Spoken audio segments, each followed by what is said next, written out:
Aku terlempar ke masa lalu dan jadi pelayan istana di bagian cuci baju. Suatu hari, aku tidak tahan untuk mengeluh. Aku sudah muak, tidak mau kerja di tempat sialan ini walau cuma sehari. Dari balik tembok, tiba-tiba ada yang menyahut, jiwa kuli, semangat kuli. Hanya budak korporatlah manusia yang paling mulia. Loh, bukankah itu kalimat lelucon yang lagi viral di internet? Aku langsung menepuk paha dan melompat. Sobat sezaman, kau juga terlempar ke sini ya? Terharu banget rasanya. Di tahun kedua sejak aku jadi pelayan biro penatu. Akhirnya, aku bertemu dengan sesama orang modern. Yang lebih mengharukan lagi, sobatku ini ternyata adalah sang kaisar. Benar-benar backingan tingkat dewa nih. Jadi, Baginda Kaisar, bagaimana ceritanya Anda bisa terlempar ke sini? Sang kaisar duduk santai begitu saja di atas tangga batu. Aduh, cepat jangan panggil aku kaisar. Panggil saja aku Bang Hao. Kau tidak tahu saja, di kehidupan sebelumnya aku terlalu keras kerja bagai kuda. Aku begadang berhari-hari sampai akhirnya jatuh pingsan. Pas melek dan terlempar ke sini, tahu-tahu jadi kaisar. Awalnya aku girang bukan main. Tapi sekarang, tiap hari rasanya aku pengen resign saja. Yah, walaupun dia bilang begitu, aku malah merasa dia sedang pamer secara halus. Terlempar ke masa lalu dan jadi kaisar. Ini sih jauh lebih mantap daripada menang lotre, tahu. Aku menatapnya dengan tatapan iri. Bang Hao, kau harusnya banyak-banyak bersyukur, ya. Di tengah masyarakat feodal yang kejam ini. Tahu tidak berapa banyak baju yang harus aku cuci setiap hari. Aku membeberkan kedua tanganku yang malang ini di depan wajahnya. Coba lihat, tanganku sampai keriput dan kasar begini. Tiap malam aku sampai mimpi pengen punya mesin cuci. Ini semua salahku sendiri sih, gara-gara asyik baca gosip viral pas pulang kerja, aku jadi kecelakaan. Tapi, aku langsung memeluk erat paha Bang Hao. Gini aja deh, Bang.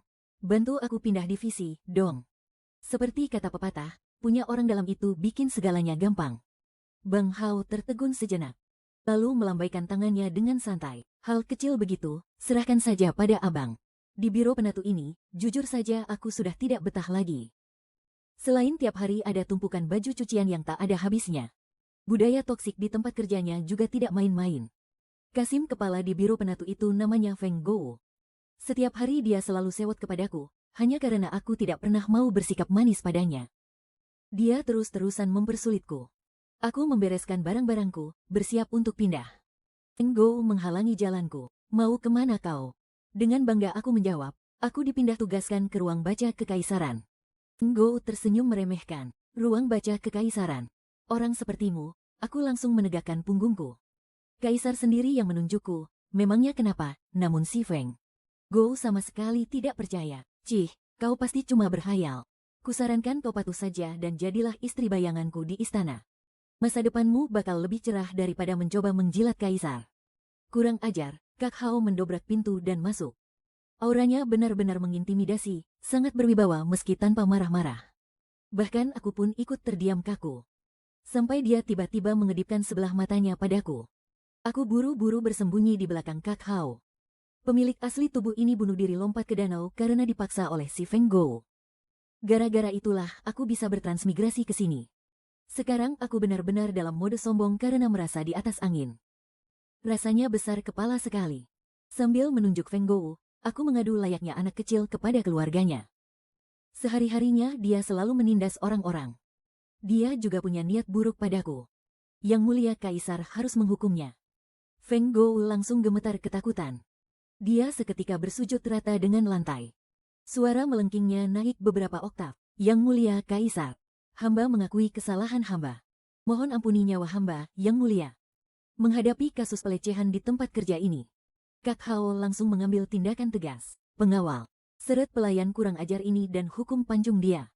Aku bertepuk tangan dalam hati. Feng Gou telah memaksa pemilik asli tubuh ini hingga mati. Ini memang akhir yang pantas dia dapatkan. Malam hari di zaman kuno ini tidak ada ponsel dan tidak ada televisi. Aku dan Kak Hao sama-sama tidak bisa tidur. Tengah malam begini memang paling pas makan bakar-bakaran. Kak Hao sampai membangunkan koki dapur kerajaan untuk membuatkan kami bakar-bakaran. Kami berdua, sesama orang dari dunia modern, minum-minum dan mengobrol asyik. Kak Hao meneguk minumannya.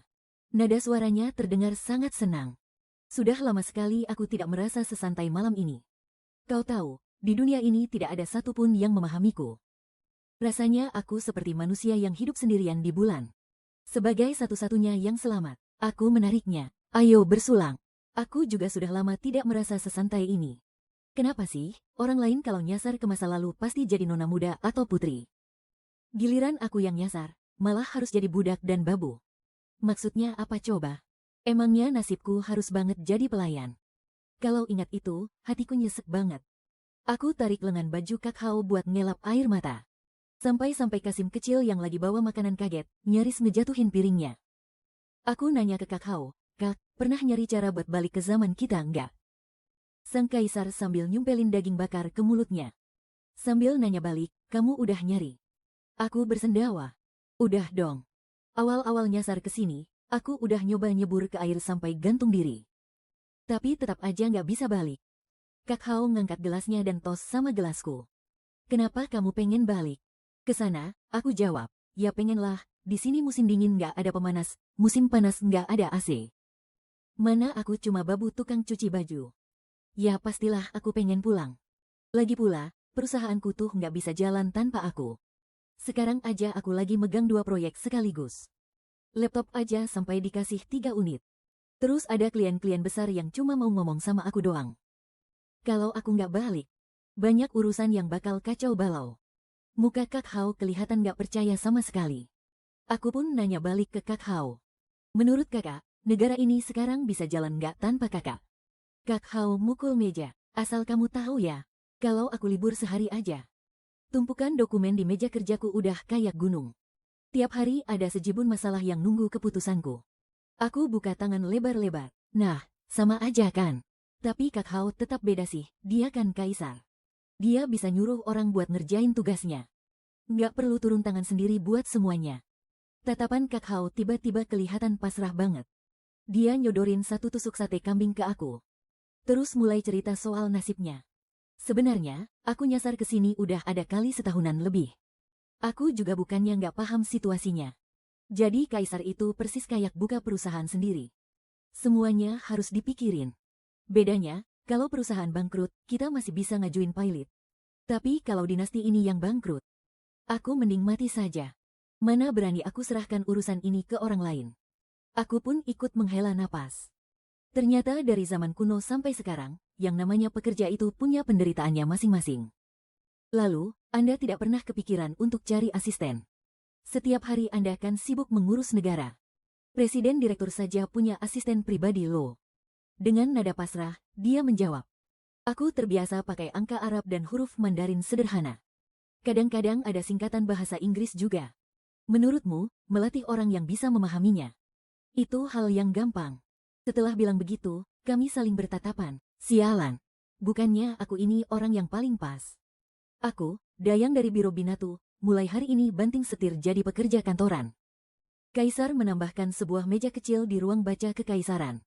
Letaknya tak jauh dari meja kerja yang biasa ia pakai. Cukup angkat kepala, dia sudah bisa memanggilku. Kerja kuli begini kan memang keahlian lamaku. Jadi, aku pun langsung mulai bekerja. Jujur saja, melihat tulisan-tulisan yang familiar itu, mataku sampai berkaca-kaca. Akhirnya, aku tidak perlu mencuci baju lagi. Orang sepertiku ini di zaman kuno adalah sumber daya yang sangat langka. Bosku ini, maksudnya, secara logika, gaji yang diberikan kaisar padaku seharusnya sangat besar. Tapi yang namanya kapitalis itu pasti suka memeras keringat orang. Kakao cuma memberiku gaji tahunan 1.000 tael perak. Setara dengan 240.000 yuan. Tentu saja, dibandingkan saat masih di Biro Binatu, kesejahteraanku sudah melonjak drastis. Kerja dari jam 9 pagi sampai jam 5 sore. Setiap minggu ada libur akhir pekan. Dapat asrama pegawai berupa sebuah istana, dan sudah ditanggung makan 3 kali sehari. Belum lagi ada segerombolan pelayan dan sopir pribadi. Pekerjaanku juga sangat gampang. Cuma menyusun laporan kerajaan. Kalau soal pulang, untuk sementara aku belum bisa kembali ke duniaku. Jadi aku cuma bisa jalani saja dulu apa adanya. Saat aku sedang berjalan sambil memeluk tumpukan laporan, aku mendengar orang-orang bergosip, kalian sudah dengar belum? Kaisar naksir dengan seorang dayang dari Biro Binatu. Seriusan? Orang dari tempat buangan seperti itu memangnya bisa naik pangkat? Jangan-jangan dia itu siluman rubah betina penggoda. Sudah pasti benar dong gosipnya. Baginda Kaisar bahkan sampai memindahkannya untuk melayani langsung di sisinya. Awalnya, aku tidak terlalu yakin apakah yang mereka bicarakan itu aku. Sampai akhirnya selir Sue dengan sombongnya melabrak tepat di depanku. Barulah aku yakin 100%, ternyata memang aku yang dibicarakan. Pelayan-pelayan selir Sue maju dan menekan tubuhku ke tanah. Mereka semua menatapku rendah dari atas. Menunjukkan tampang menyebalkan ala tukang buli di tempat kerja. Mereka bersahut-sahutan memakiku. Dasar tak tahu malu, berani-beraninya kau menggoda Baginda Kaisar. Hari ini juga, kau harus berlutut di sini dan menerima 100 tamparan. Yang mulia selir Sue kami sendiri yang akan mengajarimu tata krama. Ini adalah sebuah anugerah untukmu. Cepat berterima kasihlah. Aku hanya bisa menghela napas. Kalau bicara soal siapa jagonya PUA, jawabannya pasti orang zaman kuno. Menjadi budak saja harus dilakoni dengan rasa syukur yang amat sangat. Tanpa rasa takut sedikit pun, aku membalas, jangan salahkan aku kalau aku tidak memperingatkanmu, ya. Selir yang sombong dan kejam sepertimu ini. Kalau di drama televisi, biasanya cuma jadi karakter figuran yang cepat mati. Lagi pula, di kampung halamanku, aku sudah punya orang yang kusukai. Ucapanku belum juga selesai. Plak, plak. 2 tamparan keras mendarat di wajahku. Sialan, dia benar-benar memukulku. Selir Sue memutar bola matanya kesal. Pantas saja Baginda Kaisar tidak pernah mengunjungi istana belakang. Katanya sih sibuk mengurus urusan negara. Ternyata diam-diam menyembunyikan wanita simpanan di sini. Begitu dia selesai bicara, terdengar teriakan Kasim dari kejauhan, Baginda Kaisar tiba. Wah, Kak Hao datangnya cepat juga. Selir Sue ternyata tidak bodoh. Ekspresi wajahnya langsung berubah. Dia tiba-tiba menarik tanganku dan menempelkannya di dadanya. Lalu dia sengaja menjatuhkan tubuhnya ke belakang, tercebur ke dalam kolam teratai. Para pelayannya langsung sadar akan situasinya. Dan berteriak histeris, jangan dorong yang mulia selir. Jangan dorong yang mulia selir. Entah kenapa, adegan ini mengingatkanku pada kalimat sinetron, Permaisuri mendorong selir barat. Dilihat dari sudut pandang Kaisar yang sedang berjalan kemari. Dia pasti melihat seolah-olah akulah yang mendorongnya ke kolam teratai itu. Selir Sue akhirnya berhasil ditarik ke darat oleh pelayannya. Dia menangis terseduh-seduh, sok tersakiti. Hamba sangat merindukan Yang Mulia. Tapi hamba takut mengganggu Yang Mulia yang sedang sibuk mengurus negara. Hamba hanya ingin mengobrol dengannya tentang kabar Yang Mulia. Tapi dia malah bilang, hamba ini cuma selir berpangkat rendah. Tidak pantas bertanya soal Kaisar, dan dia bahkan mendorong hamba. Dia bercerita dengan sangat dramatis. Ditambah lagi, ada sekelompok pelayan yang bersaksi untuknya. Kurasa aku harus membela diri. Anu, Yang Mulia, tolong dengarkan penjelasanku. Wajah Kaisar langsung berubah dingin, kau tidak perlu menjelaskan. Selir Sue melemparkan senyum kemenangan padaku. Kaisar memberi perintah dengan suara berat, pengawal, jebloskan Selir Sue ke istana dingin. Semua pelayan di sana terbelalak kaget. Julukanku sebagai wanita pembawa petaka langsung terkenal dalam sekejap.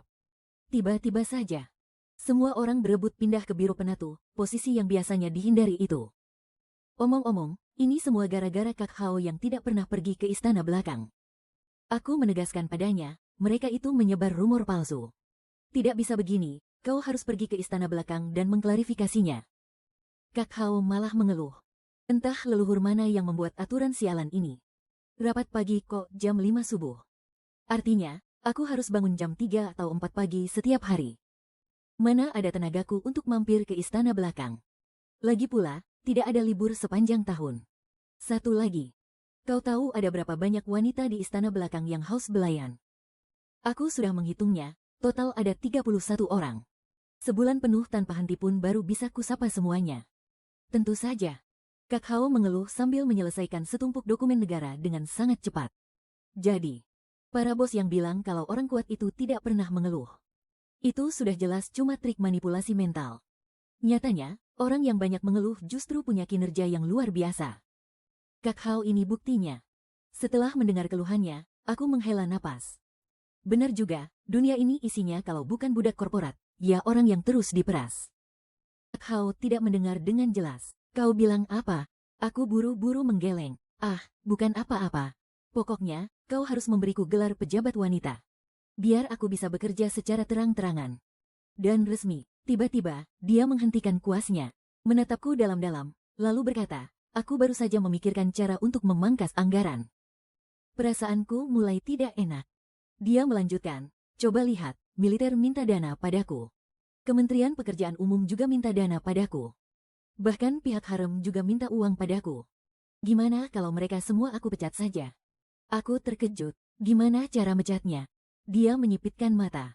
Jebloskan ke istana dingin, aku pun meratap. Kak, kau ini iblis, ya. Dia merenung sejenak, nada bicaranya agak menyesal. Kau juga merasa itu kurang baik, kan? Sudahlah, untuk sementara, aku masih butuh mereka untuk menyeimbangkan kekuatan politik istana. Anggap saja aku tidak pernah bilang. Terinspirasi dari Kak Hao. Tiba-tiba aku dapat ide bagus untuk cari cuan. Rakyat biasa itu sangat gila dengan barang-barang bekas pakai para selir. Persis seperti penggemar yang rela bayar mahal demi baju bekas pakai idola mereka. Kalau kita suruh beberapa orang kepercayaan, diam-diam menjalankan bisnis ini, kita bisa meraup untung dari monopoli. Ini namanya mengelola aset nganggur. Mendengar ideku, Kak Hao langsung menepuk paha dan setuju. Kau saja yang urus, ini namanya ekspansi bisnis. Astaga, rasanya aku ingin menamparkan mulutku sendiri. Aku nggak bisa, aku nggak punya koneksi. Aku juga nggak ngerti apa-apa. Kak Hao mengangkat telapak tangannya. Kuberikan komisi 5%. Mau nggak? Aku menggaruk kepala, lalu berbisik pelan. Sebenarnya, setelah sekian lama di sini, aku lumayan punya sedikit relasi, sih. Tapi, harus 8%, ya. Dasar Kak Hao pelit, dia malah menawar.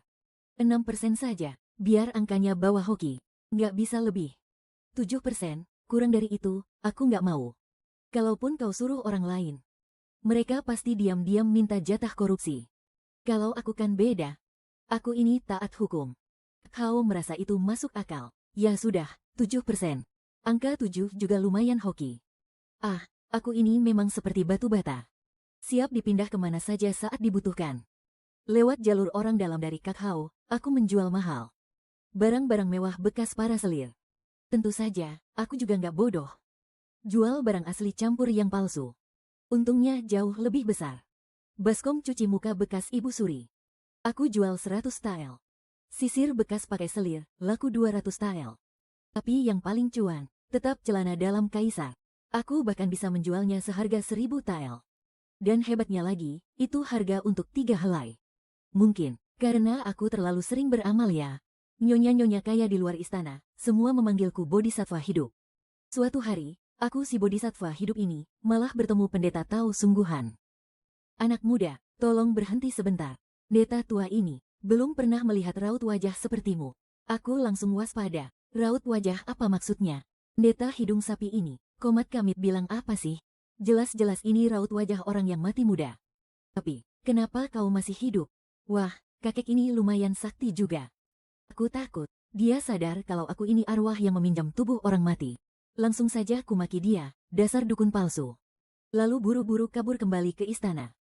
Saat aku asyik kegirangan menghitung lembaran uang perak, aku malah dipanggil ke istana Cining. Rasatku buruk, Ibu Suri pasti sedang marah besar. Aku dibiarkan berlutut menunggu selama 1 jam. Tentu saja, aku juga tidak diam begitu saja. Dalam hati, aku terus mikir, besok jual apa lagi ya? Mataku langsung tertuju pada kitab suci salinan tangan Ibu Suri. Lihat saja tingkahnya, benar-benar pelayan yang tidak tahu diri. Matamu jelalatan kemana-mana, HMPH. Ternyata kau ya, pelayan rendahan yang tidak tahu diuntung. Berani-beraninya kau menggoda kaisar. Aku pun buru-buru menjelaskan pada Ibu Suri. Ampun, Ibu Suri, hamba hanya menjalankan perintah Baginda Kaisar. Ibu Suri membentak marah, lalu soal kau menjual barang-barang istana. Apa itu juga perintah Kaisar? Ya, walaupun mengkhianati bos itu tidak baik. Tapi, mana mungkin aku sanggup jadi kambing hitam Kaisar? Kalau Ibu Suri menghukum mati diriku, beliau pasti tidak akan tega menyentuh Kaisar sedikit pun. Jadi aku langsung menjawab terang-terangan, Ibu Suri sungguh bijaksana. Semua ini memang perintah langsung dari Kaisar. Ibu Suri langsung berteriak murka, pengawal. Pukul pelayan rendahan tukang bohong ini sekeras-kerasnya. Dan begitu saja, aku langsung ditekan ke lantai. Tongkat hukuman itu mendarat di pantatku. Aduh sakit, Ibu Suri menjatuhkan hukuman padaku. Kau punya 2 kesalahan besar. Pertama, melanggar aturan istana. Kedua, meracuni pikiran Kaisar dengan kata-kata sesat. Makanya aku bilang, pemikiran wanita tua itu tertinggal zaman. Menjadi selir Kaisar. Mana bisa lebih baik dari sistem satu suami satu istri di zaman modern. Aku berani sumpah, aku sungguh tidak meracuni pikiran Kaisar. Ibu Suri tetap tidak percaya. Tidak mungkin. Putraku itu sangat gagah dan tampan, ditambah lagi dia adalah Kaisar. Wanita mana yang tidak ingin mendekatinya? Kecuali kalau dia buta. Aku benar-benar tidak bisa berdebat dengan Ibu Suri. Aku pun mengangkat bahu dengan pasrah. Baiklah, anggap saja mata saya ini buta. Entah kenapa, Ibu Suri malah menjadi semakin murka. Demi dirimu, putraku sampai mengabaikan seluruh selir di istana. Tapi kau malah sangat tidak tahu diuntung. Hajar dia sampai mati. Tertarik pada Kaisar itu salah, tapi tidak tertarik padanya malah lebih salah lagi. Apa dia memang harus sefanatik itu? Dalam memuja putranya sendiri, tepat saat aku hampir pingsan. Sesosok bayangan berjubah kuning cerah bergegas menghampiri. Saat terbangun, aku sudah dibawa kembali ke kamar untuk dirawat. Menurut cerita dari pelayan wanita yang merebus obatku, kejadian saat itu benar-benar geger dan sangat menegangkan. Auranya sungguh luar biasa mendominasi. Kak Hao datang menjengukku. Aku buru-buru menarik lengan bajunya dan menangis. Itu genap 10 pukulan tongkat lo. Ayah dan ibuku saja tidak pernah memukulku sekeras ini. Ini harus dihitung sebagai kecelakaan kerja. Aku juga mau cuti dan tetap digaji penuh.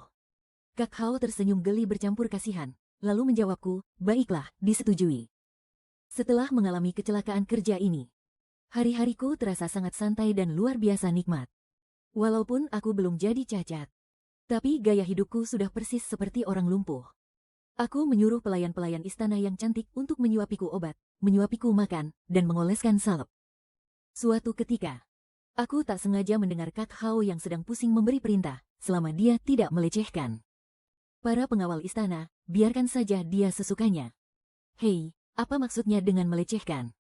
Di zaman ini kan tidak ada ponsel. Emangnya apalagi yang bisa kulakukan? Lagi pula, pengawal-pengawal muda itu tiap hari mondar-mandir di depanku. Itu baru namanya pelecehan. Setelah hidup di zaman kuno ini, aku jadi makin kangen dengan abad 21, di mana semua orang itu setara. Terus, pikiranku juga selalu kepikiran soal kerjaan yang belum kelar. Tepat sebelum terlempar ke zaman ini, bos nyuruh aku nyelesain PPT. Buat dibawa ke tempat klien untuk dapetin proyek. Kalau nggak ada PPT itu, proses tender perusahaan nggak bakal berjalan lancar. Ujung-ujungnya perusahaan bisa rugi 1 miliar. Aku juga nggak tahu gimana caranya biar bisa pulang. Malam festival pertengahan musim gugur waktu itu, Hao Ge ngadain perjamuan buat semua menteri. Dia mabuk, terus narik aku buat lihat bulan bareng di atas atap. Bulan di zaman kuno ini kelihatan besar dan dekat banget. Aku bilang, Hao Ge, aku kangen rumah. Kita cari cara buat pulang, yuk. Dia kan kaisar. Pasti kekuasaannya lebih besar. Aku cuma bisa naruh harapan ke dia. Hao Ge cuma natap aku, dan lama banget nggak ngomong apa-apa. Tepat sebelum tepar karena mabuk, dia cuma bilang, oke. Tapi setelah malam itu, Hao Ge nggak pernah nyinggung soal pulang lagi. Bikin aku mati kutu dan uring-uringan nggak karuan. Pusing mikirin dia sebenarnya ingat atau nggak sih. Suatu hari, pas dia lagi baca buku, sambil ngaduk tinta, aku nyeletuk, aku tiba-tiba ingat, aku udah bayar BPJS selama 6 tahun. Bayar 9 tahun lagi, aku udah bisa pensiun. Sayang banget, kan? Oh iya, Hao Ge, masa kerjamu lebih lama dari aku, kan? Kamu udah bayar berapa tahun? Hao Ge jawab tanpa ekspresi, 8 tahun. Wuih, berarti kamu lebih rugi lagi dong. Hao Ge naruh bukunya. Tumben banget ekspresinya serius. Emangnya hidupmu yang sekarang kurang enak? Mau apa-apa tinggal tunjuk, semuanya udah dilayanin. Lagi pula, ada aku yang selalu ngelindungin kamu. Di seluruh istana ini, Ibu Suri sekalipun nggak bakal berani nyentuh kamu. Soal kejadian waktu itu, ternyata Hao Ge udah ngasih peringatan keras ke Ibu Suri. Ibu Suri benar-benar dibuat murka setengah mati. Dia mengutukku sebagai wanita siluman pembawa petaka. Tapi sekarang, tak ada satupun yang berani macam-macam denganku. Bahkan para selir istana pun inisiatif berbaik hati padaku. Tapi, mana berani aku berteman tulus dengan mereka.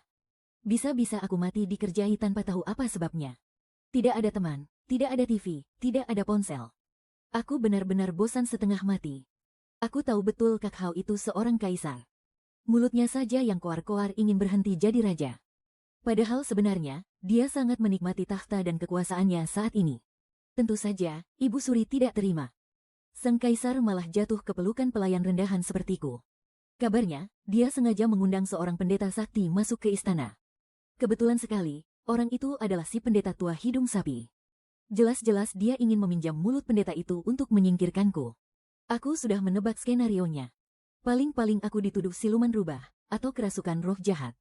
Intinya, aku dianggap ancaman yang akan meruntuhkan negara.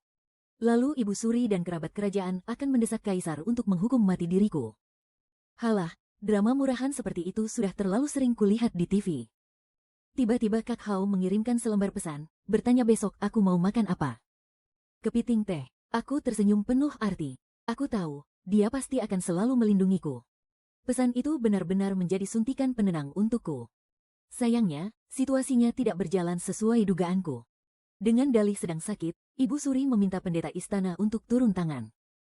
Dia menyebarkan rumor bahwa istana dikutuk benda kotor, lalu minta izin untuk menggeledah istana. Mereka pun berpura-pura melakukan ritual pembersihan. Mulai dari pavilion sekitar, hingga akhirnya bergerak lurus menargetkan kediamanku. Dan saat pintu didobrak terbuka, wajahku dan Kak Hao sedang dilumuri masker wajah buatan sendiri. Kami sedang duduk santai sambil menikmati teh sore. Kak, masker arang bambu ini ampuh buat membersihkan kulit loh, kataku. Nanti aku pakaikan lagi masker pelembab untukmu, ya. Ngomong-ngomong, yogurt osmanthus milikmu enak tidak? Boleh aku minta sedikit? Kak Hao membalas, kalau begitu, aku juga mau cicipi kue madumu. Saat kami berdua asyik bertukar makanan sambil menggoyangkan kaki kegirangan. Tiba-tiba terdengar jeritan melengking yang hampir membuat sendokku terlempar. Hantu, tolong, ada hantu. Mereka lari kocar-kacir. Astaga, sepertinya mereka salah paham parah. Gosip di istana memang menyebar secepat kilat. Awalnya, mereka cuma bilang ada penampakan hantu di siang bolong di kediamanku. Tapi lama-kelamaan, rumornya malah berubah liar menuduhku memelihara tuyul pesugihan. Malah dibilang pelihara 2 ekor lagi. Aku kan bukan artis. Ngapain juga aku pelihara tuyul? Aku dan Kak Hao melihat kemampuan mengarang bebas mereka. Tertawa sampai sakit perut. Kemudian, pendeta tahu hidung sapi itu datang sendiri siang bolong untuk menangkap hantu. Saat si hidung sapi itu melihat kaisar, kata-katanya terdengar familiar. Yang mulia, raut wajah ini, hamba pernah melihat yang seperti ini sebelumnya. Sungguh malapetaka yang aneh. Ibu Suri bertanya, memangnya ada apa dengan wajah kaisar? Karena segan dengan status kaisar, pendeta tua itu hanya menggeleng dan bungkam. Ibu Suri yang sangat mengkhawatirkan keselamatan kaisar langsung memberi perintah. Aku menyuruhmu bicara, cepat katakan. Tenang saja, ada aku yang akan melindungimu. Pendeta tua itu ragu sejenak. Lalu akhirnya angkat bicara, Yang mulia, ini adalah pertanda mati muda. Seharusnya Anda sudah lama mati. Apa? Jangan bicara sembarangan. Ibu Suri sangat syok mendengarnya. Sampai langsung jatuh pingsan. Hal pertama yang dilakukan Ibu Suri saat terbangun adalah menjebloskan pendeta hidung sapi itu ke penjara bawah tanah. Beliau menghardiknya karena dianggap membual soal hal gaib. Dan berniat jahat, saking beresannya, kami bahkan tak perlu turun tangan. Krisisnya sudah teratasi sendiri. Tapi menurutku, pendeta hidung sapi ini benar-benar hebat loh. Tebakannya benar lagi. Aku jadi penasaran. Diam-diam aku menyelinap ke penjara. Tak kusangka ada yang lebih cepat dariku. Aku pun sembunyi di sudut sambil mengintip. Di dalam sel yang gelap itu, rambut si pendeta hidung sapi memutih dalam semalam. Dia tampak jauh lebih tua. Hamba membuat ramalan hari ini. Dan tahu akan ada tamu agung yang datang. Anda akhirnya datang juga. Kak Hao berdiri di sana, persis seperti kaisar yang berwibawa. Karena kau tahu kami akan datang. Apa kau bisa menebak untuk urusan apa kami kemari? Pendeta tua itu membuka matanya, membelai jenggotnya, lalu berkata, Anda ingin bertanya jalan pulang. Apa? Kak Hao bukannya tidak mau kembali ke masa modern, ya? Kenapa dia malah diam-diam bertanya pada kakek pendeta itu di belakangku? Terlaluan sekali. Kak Hao pun berjongkok. Suaranya terdengar agak licik. Kau benar-benar tahu cara untuk kembali. Semalam, hamba telah mengorbankan separuh tenaga dalam hamba untuk menerawang bahwa kalian berdua berasal dari dunia lain. Cara untuk kembali ke sana mungkin bisa dicoba. Cara apa itu sebenarnya? Aku memasang telinga lebar-lebar, menunggu si kakek pendeta melanjutkan ucapannya. Tapi Kak Hao menyela, tidak usah diteruskan. Kalau kau masih ingin hidup, Bawa rahasia ini sampai membusuk di dalam perutmu demi Zen. Sejujurnya, sebelum kunjungan ke penjara kali ini, aku selalu mengira Kak Hao itu orang biasa yang sama sepertiku. Aku yang hanya budak korporat ini, hampir saja lupa kalau dia itu juga seorang kaisar. Dia membunuh Feng Gao tanpa ragu sedikit pun. Membuang Sue Ping ke istana dingin begitu saja tanpa ampun. Semua itu membuktikan kalau dia adalah kaisar yang punya cara-cara kejam dan tegas. Dan ketika pedang hidup dan mati itu kini mengancam leherku, barulah aku mendadak merinding ketakutan. Aku tahu, aku tidak akan mendapatkan jawaban yang kuinginkan. Kami pun meninggalkan penjara. Begitu sampai di istana, Kak Hao langsung memanggilku, "Sini, lihat. Aku menyuruh orang membuatkan kue ulang tahun ini. Hari ini kan hari ulang tahunmu." Mungkin karena dia tidak pernah sekalipun menyebut dirinya Zen di hadapanku.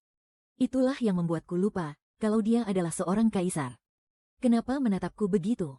"Ayo cepat cicipi, rasanya persis yang asli tidak?" Dia menyodorkan 2 buah garpu perak ke tanganku. Lalu mulai menyanyikan lagu selamat ulang tahun dengan asyiknya. Sebenarnya, Kak Hao juga merasa sangat kesepian, kan? Karena itulah dia rela menurunkan gengsinya dan bersikap sangat baik padaku. Bahkan, menghalalkan segala cara agar aku tetap tinggal. Aku pun memeluknya erat. Seluruh tubuhnya langsung menegang kaku. Dan telinganya memerah. "Kakao ini kenapa?" Aku menghela napas pelan. "Terima kasih, aku tidak jadi pergi." Setelah itu, sikap Kak Hao jadi lebih berlebihan dari sebelumnya. Dia mengumpulkan hal-hal baru dan unik dari seluruh dunia dan menceritakannya padaku seperti berita gosip. Dia juga sesekali mengajakku pergi berburu. Bahkan, setiap beberapa hari sekali, diadakan pesta tari dan nyanyi. Para selir dari setiap istana mengeluarkan seluruh kemampuan untuk unjuk bakat. Wah, benar-benar seperti taman bunga yang mekar bersamaan. Keseruannya jauh mengalahkan acara survival idola di televisi. Ibu Suri tidak sanggup menghadapi siasat kaisar. Jadi, dia menyerah begitu saja. Pada suatu sore, saat aku sedang bersantai membaca buku cerita, tanpa sengaja aku berkata, "Lagi pula kita tidak akan kembali. Bagaimana kalau kita tanya pendeta tahu itu cara untuk pulang? Tahu caranya juga tidak ada ruginya, kan?" Tangan Kak Hao yang sedang memeriksa dokumen kerajaan langsung terhenti. Dia menatapku tanpa mengucapkan sepatah kata pun. Bukan, mulai lagi. Setiap kali hal ini dibahas, aura menakutkan dari seorang penguasa langsung terpancar dari sorot matanya yang dingin. Aku hanya bisa tertawa canggung. "Kalau kamu tidak mau, ya sudah. Aku cuma asal bicara kok." Kak Hao ikut tersenyum. "Tidak apa-apa. Kalau kamu mau tanya, silakan saja." Aku mempertahankan ekspresi santai. Padahal jantungku sudah berdebar tak karuan. Malam itu juga, kami berdua pergi ke penjara bawah tanah. Tapi si pendeta tua itu hanya menggeleng dan berkata tidak ada yang bisa diberitahukan. Kak Hao mengangkat kedua tangannya dan menatapku dengan pasrah. Aku mencibir, "Ya sudahlah, lagi pula aku juga tidak ingin pulang." Entah apakah Kak Hao menyadari sesuatu. Tiba-tiba dia berkata dengan nada penuh rahasia, "Ada satu hal yang lupa ku beritahu padamu. Usia pensiun di dunia sana sudah diperpanjang." "Kamu bilang apa?" Kak Hao mengerjapkan matanya dengan polos. "Saat aku pingsan dulu, aku kebetulan melihat beritanya. Dan masa bayar asuransinya juga diperpanjang jadi 20 tahun. Serius. Aku tiba-tiba teringat saat perjalanan pulang kerja dulu. Ada sebuah topik yang viral di media sosial. Dan aku mati sebelum sempat mengkliknya. Itu artinya, kalaupun aku pulang, aku cuma bakal jadi budak korporat." Membayangkan hal itu saja, gigiku langsung gemeretak ngeri. Rencanaku untuk kabur diam-diam dan kembali ke dunia modern langsung hancur berantakan. Setelah malam itu, pendeta tua itu akhirnya meninggal dunia dengan tenang karena usia tua. Kali ini aku benar-benar sudah menyerah. Pikirku masa bodoh sajalah. Sepertinya aku sudah terbiasa dimanipulasi, ya. Ngapain juga balik ke zaman modern? Kalau balik pun ujung-ujungnya kerja bagai kuda. Bukannya lebih enak nempel sama kaisar di zaman kuno? Masa bodoh, aku mau santai-santai saja. Mulai hari ini, aku akan resmi menikmati masa pensiunku di zaman kuno. Aku mengusulkan pada Kak Hao, kalau mau aku menetap di sini juga boleh. Asalkan kakak carikan aku jodoh. Kak Hao langsung menyemburkan tehnya, Kamu mau cowok yang seperti apa? Aku menggosok kedua tanganku kegirangan, yang punya otot perut 8 kotak. Kulitnya agak gelap sedikit tidak masalah. Tingginya harus 180 cm, dan wajahnya harus tampan.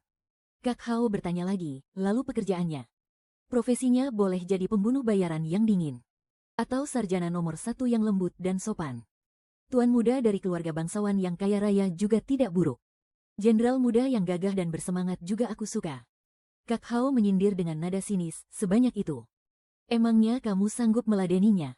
Wajahku terasa agak panas. Ya, segitu dulu saja. Kak Hao kerjanya benar-benar cepat ya.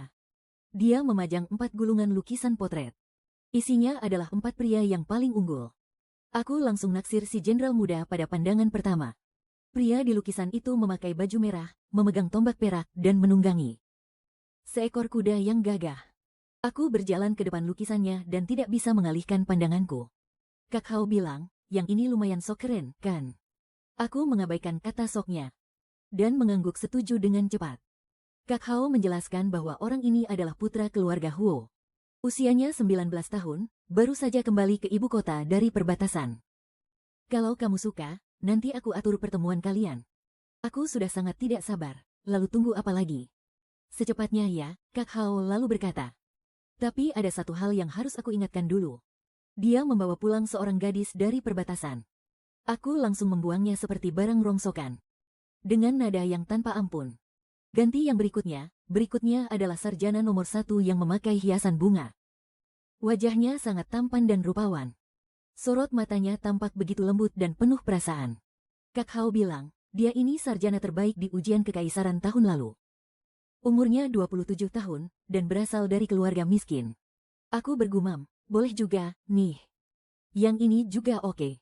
Kak Hao terdiam sejenak. Tapi, di rumahnya ada ibu tua yang lumayan cerewet. Dan dia itu tipe anak yang sangat berbakti dan penurut. Makanya dia belum menikah sampai sekarang. Aku pun menggertakkan gigi. Urusan mertua dan menantu itu susah banget loh. Cowok anak mami sih, coret aja deh. Giliran selanjutnya, seorang tuan muda dari keluarga bangsawan. Berpakaian serba putih.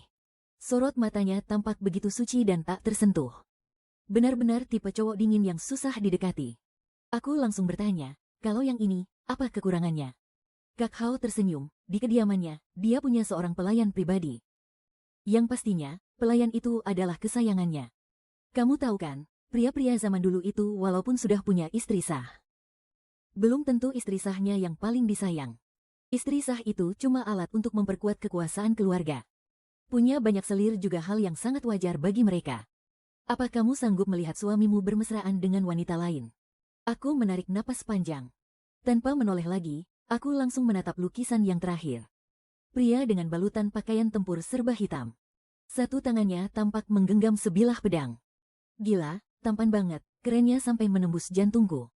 Dengan gugup aku bertanya, Kak Hao, kalau yang ini gimana? Kak Hao mengernyitkan dahi.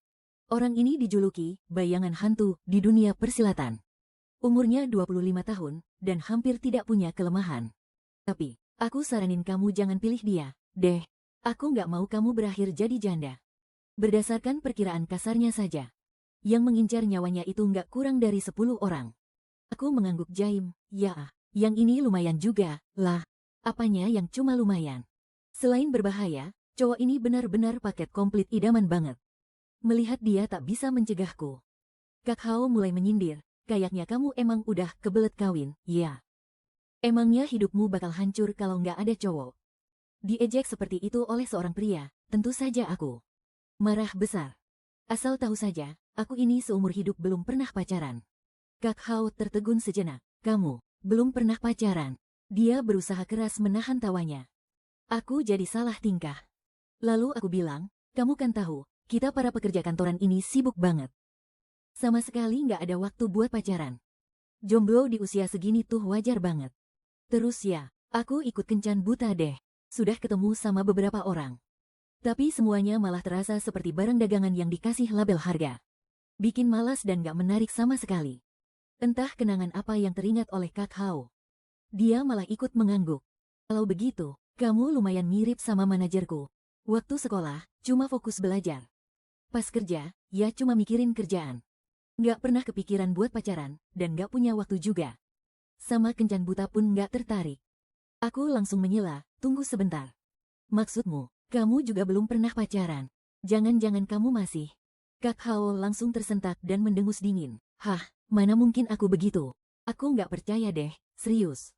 Dia memperingatkanku dengan nada yang sangat serius. Tolong ya, jangan pakai hal macam itu untuk menghinaku. Lah, kok pertanyaanku malah dianggap sebagai penghinaan sih? Tiba-tiba, Kak Hao mengalihkan pembicaraan. Ngomong-ngomong, sebenarnya, aku berencana ikut kencan buta setelah selesai lembur. Teman kencanku kali ini. Katanya sih, teman masa sekolah dasarku. Kebetulan banget, kan? Aku terdiam sebentar. Memangnya, siapa namanya? Kak Hao mencoba mengingat-ingat sejenak. Jiang Linlin. Waktu kecil, dia bahkan pernah menulis surat cinta buatku. Aku sih datang cuma buat formalitas saja. Kepalaku mendadak kosong. Tanpa sadar aku berseru, jangan bilang namamu itu. Lin Hao. Kak Hao langsung melompat berdiri dari kursinya. Kamu, jangan-jangan. Buset dah. Ternyata benar-benar dia. Waktu pulang kerja itu, aku kan meninggal di jalan pas mau pergi kencan buta. Dan kebetulannya lagi, teman kencan buta itu adalah teman masa sekolah dasarku.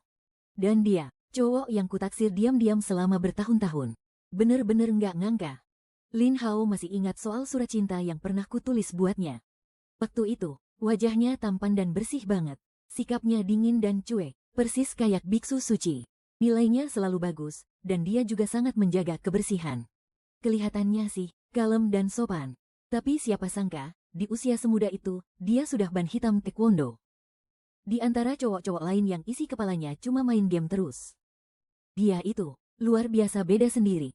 Lalu, dia lompat kelas.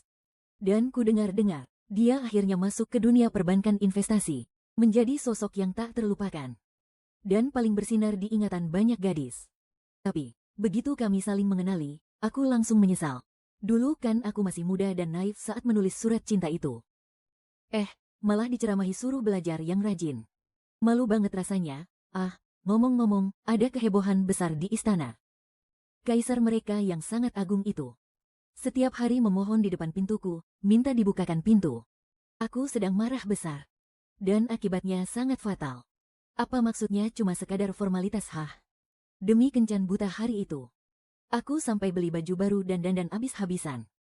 Bisa-bisanya dia cuma mau basa-basi doang. Dari luar pintu, Lin Hao buru-buru menjelaskan, aku sebenarnya nggak mau ikut kencan buta itu. Tapi, demi menghindari omelan keluarga yang terus nyuruh nikah, aku memang selalu datang cuma buat formalitas aja. Aku sama sekali nggak tahu kalau Jiang Linlin itu kamu. Kalau kamu itu adalah Jiang Linlin, yang nggak tahu kan nggak bersalah. Mendengar itu, hatiku sedikit luluh. Lalu aku berteriak dari dalam. Terus, kalau kamu sudah tahu, apa kamu bakal tetap anggap itu formalitas doang? Si Lin Hao malah jawab, ya, biarpun aku tahu, awalnya aku bakal tetap datang buat sekadar formalitas. Cowok nggak peka macam apa sih ini? Saking kesalnya, aku sampai malas ngomong. Lin Hao ngomong lagi, waktu itu kan aku belum kenal dekat sama kamu. Tapi sekarang beda ceritanya. Kita berdua sudah saling bergantung hidup di zaman kuno ini. Kamu tahu betul cowok seperti apa aku ini. Dan aku juga tahu persis cewek seperti apa kamu. Semuanya sudah benar-benar berbeda sekarang. Dasar, pria ini jago banget ya pasang wajah polos waktu di dunia modern. Di mataku, Lin Hao itu cowok idaman yang dingin dan cuek. Ini cowok malah asyik pakai masker wajah bareng aku. Makan dan minum seru-seruan bareng. Sama sekali nggak jaim, merakyat banget deh. Dengan kesal aku cemberut dan bilang, emangnya apa yang beda? Aku ya Jiang Linlin. Jiang Linlin itu ya aku, nggak ada yang berubah. Di luar sana hening lumayan lama. Saking lamanya, sampai aku kira Lin Hao sudah pergi. Aku rasa, sepertinya, aku agak suka sama kamu. Kata-kata terbata-bata itu keluar dari mulut Lin Hao. Jantungku rasanya seperti berhenti berdetak sejenak. Pintu kamar mendadak aku tarik. Mata kami bertemu, tapi dia langsung buang muka. Kamu lagi nembak aku ya? Dia malah menatap langit-langit. Telinganya merah padam sampai tembus pandang. Lalu dari tenggorokannya terdengar suara dingin. Sekarang giliranku yang kegirangan. Sini. Yang kencang dong, tadi aku kurang dengar, nggak sah pokoknya. Lin Hao menggertakkan gigi sambil menatapku. Kamu ini benar-benar ya. Aku pun melipat tangan di dada. Mengangkat dagu dan bilang, mau ngomong nggak? Kalau nggak, aku tutup nih pintunya. Tepat saat aku mau menutup pintu, Lin Hao menahan pintu dengan satu tangan, lalu menerobos masuk. Wajahnya begitu dekat denganku. Hembusan napas hangatnya terasa menyapu pipiku. Aku merasakan jantungku berdebar semakin kencang. Aku jadi salah tingkah. Lin Hao menghela napas pasrah. Tatapannya berubah menjadi begitu lembut, belum pernah dia menatapku seperti ini. Detik berikutnya, dia mengelus puncak kepalaku. Dia membungkuk di telingaku, aku nggak mau nembak kamu buru-buru begini. Ini semua salahmu. Hembusan napasnya terasa di telingaku. Terasa hangat dan menggelitik. Aku membeku, tak bisa bereaksi apa-apa. Karena aku tiba-tiba sadar. Dan teringat akan satu hal. Keterlaluan, kamu jangan-jangan cuma mau jadiin aku pacar. Biar bisa ngirit bayar gajiku, kan? Omonganku sukses bikin Lin Hao tertawa saking kesalnya. Jiang Linlin, pantas saja kamu jomblo terus. Mana ada lagi yang belum aku mengerti. Ternyata Lin Hao sengaja membuat gambar. Orang-orang di lukisan itu diselidiki sampai benar-benar tuntas. Baru dia lega membiarkanku memilih. Aku mengomelinya, dasar cowok licik. Dia membantah, katanya dia cuma takut aku terjerumus ke lubang penderitaan. Tapi apapun alasannya, aku dan Lin Hao mulai berpacaran. Anggap saja ini semacam cinta lokasi di tempat kerja. Lin Hao sedang berada di ruang kerja, berbicara dengan menteri istana. Aku merapikan dokumen laporan dan menyajikannya padanya.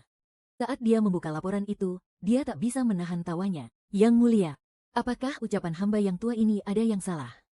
Lin Hao langsung melirikku tajam. Dan kembali memasang wajah serius. Lanjutkan saja, menteri. Aku mendengarkan. Di dokumen itu tertulis.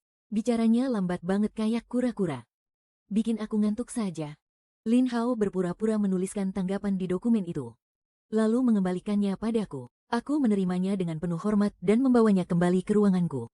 Saat ku buka, ada tulisan, anak manis. Pergilah tidur sebentar. Wah, ini kan bos yang inisiatif memberiku waktu istirahat. Aku pun langsung pergi rebahan. Musim panas telah tiba. Kami berencana pergi ke istana musim panas untuk menghindari hawa panas. Menurut kebiasaan dari masa sebelumnya, Kaisar akan membawa selir-selir kesayangannya untuk ikut. Tapi Lin Hao hanya membawaku, seorang pejabat wanita.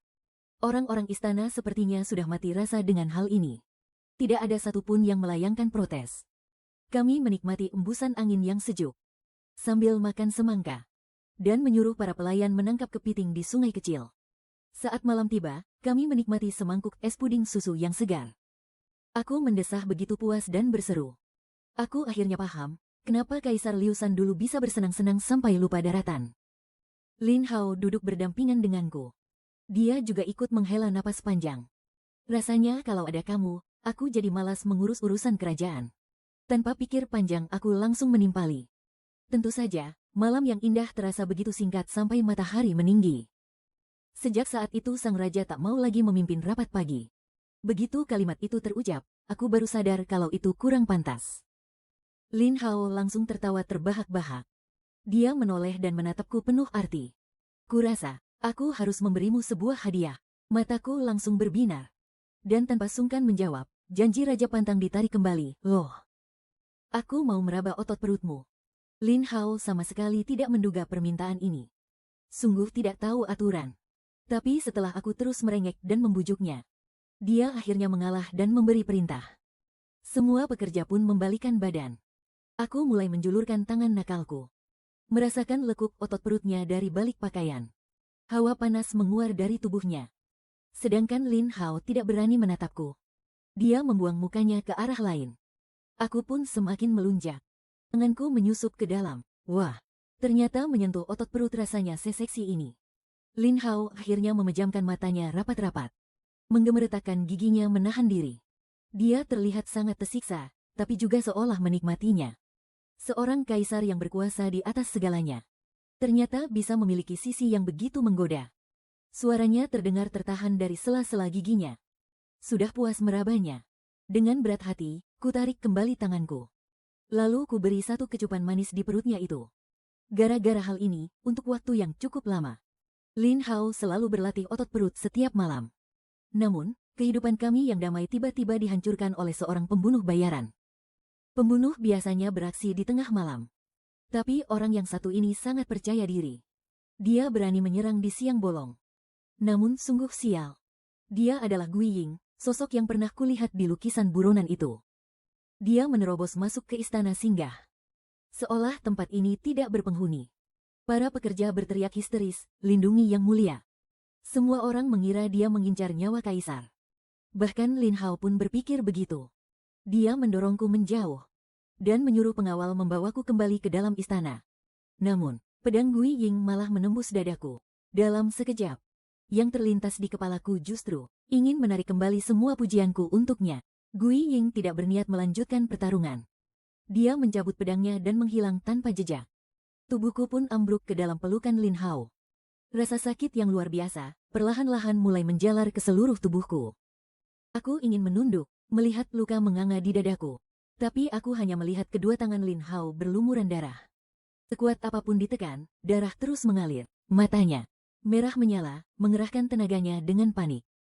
Hanya pada saat-saat seperti inilah aku baru teringat. Kalau dia bukan cuma orang modern biasa. Dia juga seorang kaisar dengan kekuasaan mutlak. Jangan bicara, aku takkan membiarkanmu mati. Tabib, cepat panggil tabib istana. Tapi, memanggil tabib pun takkan ada gunanya. Tubuhku sudah tertembus luka yang teramat parah. Rasanya seperti balon yang kehabisan udara. Sepatah kata pun tak sanggup kuucapkan. Aku hanya bisa menatapnya dengan penuh kerinduan. Belum pernah aku melihatnya sepanik ini. Kami berdua sama-sama tahu. Dengan ilmu medis zaman kuno, sama sekali takkan mampu mengobati luka luar separah ini. Nyawaku pasti tak tertolong lagi. Perlahan, Lin Hao akhirnya mulai tenang. Dia berkata dengan penuh penekanan, "Aku akan mengirimmu pulang sekarang juga." Ternyata sejak awal, dia sudah belajar dari pendeta Taois tua itu tentang bagaimana cara untuk pulang. Memang pantas, dia yang kelihatannya santai, nyatanya memiliki pemikiran yang sangat terencana. Sekalipun dia tak mau kembali ke masa modern, dia takkan membiarkan rahasia itu terkubur bersama orang mati. Lin Hao segera mendatangkan sekumpulan pendeta Tao.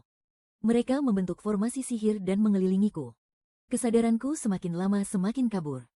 Aku sudah tak kuat. Sebuah kecupan mendarat lembut di keningku. Mata Lin Hao memancarkan rasa berat hati. "Maafkan aku. Aku tak bisa ikut pergi bersamamu. Tidurlah yang nyenyak. Kau pasti akan segera sembuh. Aku janji." Tiba-tiba ombak besar menggulung abis kesadaranku. Aku memejamkan mata, dan ketika aku membukanya kembali, cahaya lampu yang menyilaukan langsung menusuk mataku. Pikiranku masih sangat buram. Sayup-sayup terdengar suara, "Jiang Linlin sudah sadar. Cepat hubungi keluarganya." Ya, aku terbangun di sebuah rumah sakit, tapi kedua orang tuaku sudah lama meninggal. Jadi yang datang menjengukku adalah atasanku. Bosku ini adalah seorang wanita karir yang sangat tangguh.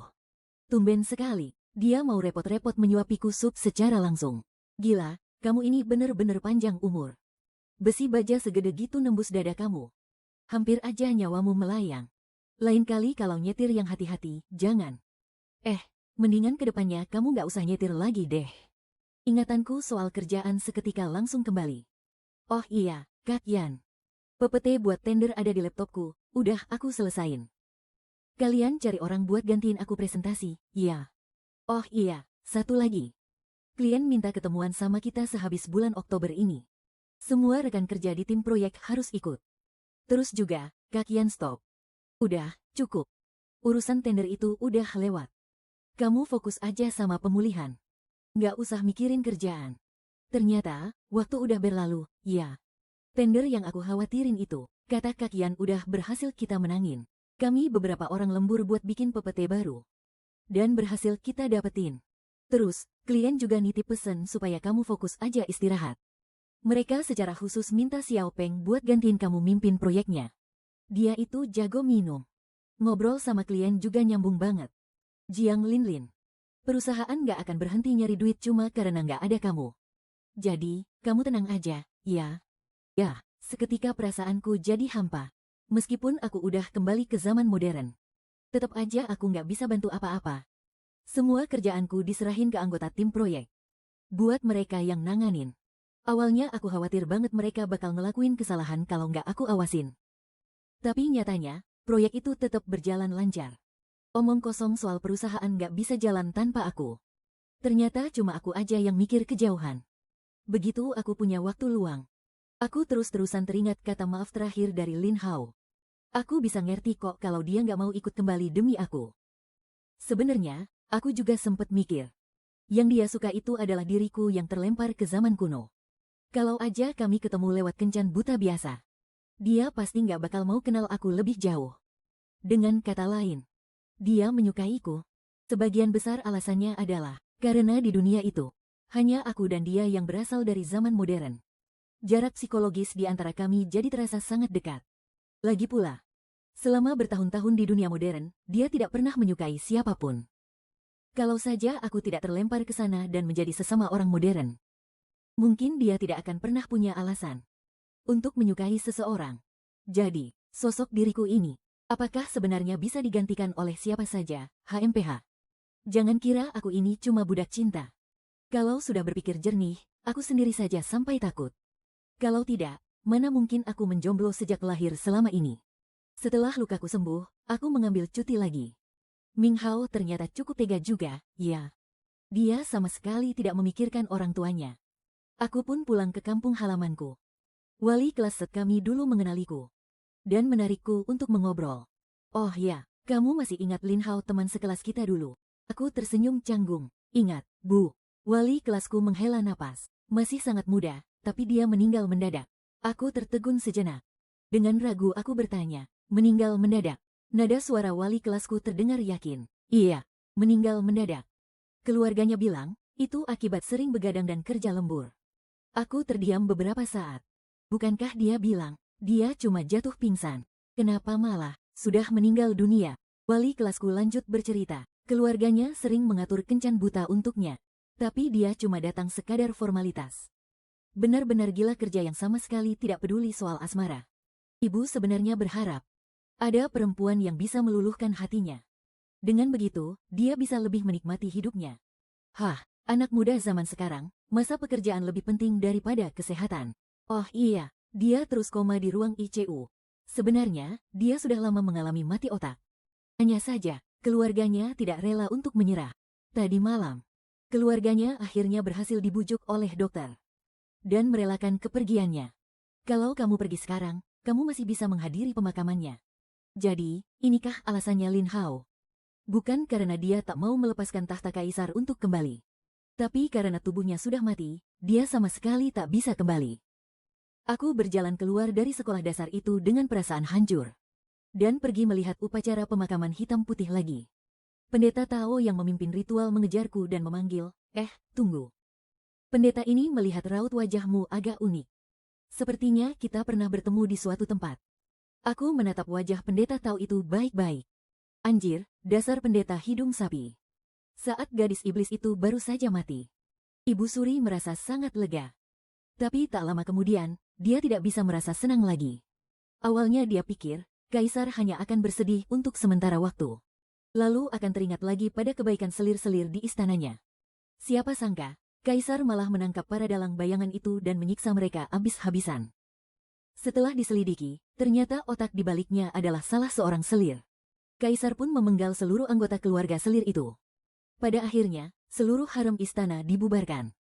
Sebenarnya, lebih dari setahun yang lalu, putranya itu seperti berubah menjadi orang lain. Saat itu, dia belum menjadi Ibu Suri. Dia dikurung di kuil biarawati untuk bertapa. Ibu Suri pada saat itu adalah ibu angkat Kaisar. Dulu, putranya itu hanya sibuk membaca buku cerita setiap hari. Dia tak lebih dari sekadar penguasa boneka yang dikendalikan penuh oleh Ibu Suri sebelumnya dan para Kasim. Kemudian, putranya itu tiba-tiba membereskan kekacauan politik di istana. Barulah setelah itu, dia dijemput keluar. Orang luar bilang, selama ini putranya itu hanya berpura-pura bodoh. Semenjak putranya naik tahta, negara diurusnya dengan sangat rapi dan teratur. Dia juga sangat berbakti. Satu-satunya bentuk pembangkangannya adalah, dia tidak suka dengan selir-selir yang dipilihkan untuknya. Terkadang, dia bersandar di paviliun menatap bulan, terbalut oleh kesepian yang tiada akhir. Tak ada satupun orang yang bisa masuk ke dalam dunianya. Ibu Suri tidak mau mengakuinya. Dia sedikit merindukan masa-masa saat gadis iblis itu ada. Setidaknya, putranya tak akan selalu sendirian setiap hari. Kalau saja dia tahu gadis iblis itu sangat hebat. Dulu dia tidak seharusnya menghalangi mereka. Saat sedang berpikir, tiba-tiba, duar, terdengar ledakan keras di langit. Mungkinkah terjadi gempa bumi? Beliau berlari keluar dengan panik, dipapah oleh para pelayan. Terdengar pelayan datang melapor, "Lapor, Ibu Suri. Ada sesuatu yang jatuh dari langit. Beliau bertanya dengan cemas, jatuh di mana? Sepertinya, di istana yang mulia. Aku terus jatuh dari udara. Sampai napasku tenggelam oleh air yang hangat. Jelas sekali, aku jatuh ke dalam kolam air panas. Harus kuakui. Tiap kali aku melintasi dimensi, aku selalu berjodoh dengan air, ya. Aku mengerahkan seluruh tenagaku, barulah bisa mengangkat kepala. Tepat di depan wajahku. Pinggang berotot pria itu berjarak tidak sampai setengah meter dariku. Otot perutnya yang padat dan basah itu sungguh menggoda. Tidak boleh. Aku kesini untuk mencari Lin Hao. Aku tidak boleh tergoda pria lain. Aku buru-buru menundukkan kepalaku. Lopak bunga merah yang mengapung di air ini agak mengganggu pemandangan. Tapi, hei bro. Ada orang jatuh dari langit, loh. Kok kamu bisa-bisanya diam saja? Apakah ini yang dinamakan gunung runtuh di depan mata? Tapi wajah tetap tenang. Jiang Lian, suara yang sangat familiar tiba-tiba meledak di atas kepalaku. Aku langsung mendongak dan melihat wajah Lin Hao. Udara dipenuhi kabut air. Dia sedikit menyipitkan matanya. Dalam tatapan matanya yang tajam, ada badai yang sedang terbentuk, seakan-akan mau memakanku hidup-hidup. Detik berikutnya, tangannya mencengkeram erat tanganku. Rasa panas menjalar dari pergelangan tanganku. Seolah-olah, dia takut aku kabur. Astaga, ternyata ini pacarku sendiri. Satu tangannya mencengkeram daguku. Lalu ciumannya menerjang bagai badai. Perlahan, aku memeluk lehernya, dan membalas ciumannya dengan canggung. Di sela-sela ciuman kami, aku mendengar suaranya yang begitu memelas. Aku kira, kamu tidak akan kembali lagi. Aku sudah menceritakan kisah kita pada pendeta Tao tua itu. Ada satu perkataannya yang sangat benar. Bahwa semua cinta dibangun dari apa yang kita lalui bersama. Justru karena kalian memiliki pengalaman khusus seperti ini, makanya bisa timbul perasaan. Asalkan perasaan itu nyata, itu sudah cukup. Aku mulai menghadapi perasaanku sendiri. Semalaman aku terus memikirkannya. Dan aku tetap tak tega meninggalkannya sendirian. Aku pun mendorongnya perlahan. Lalu berkata dengan penuh percaya diri, aku sudah bosan jadi pejabat istana. Kalau aku kembali, kau harus memberiku promosi dan naik gaji. Dia tersenyum lembut dan membalas, oh, begitu ya. Kantorku kebetulan sedang ada lowongan untuk posisi permaisuri. Dicari segera dengan tawaran gaji tinggi. Aku mengangguk seolah terpaksa. Lalu, gimana kalau suatu saat nanti kau malah merumahkanku? Dia berjanji dengan sungguh-sungguh, ini jaminan kerja seumur hidup, lengkap dengan status pegawai tetap.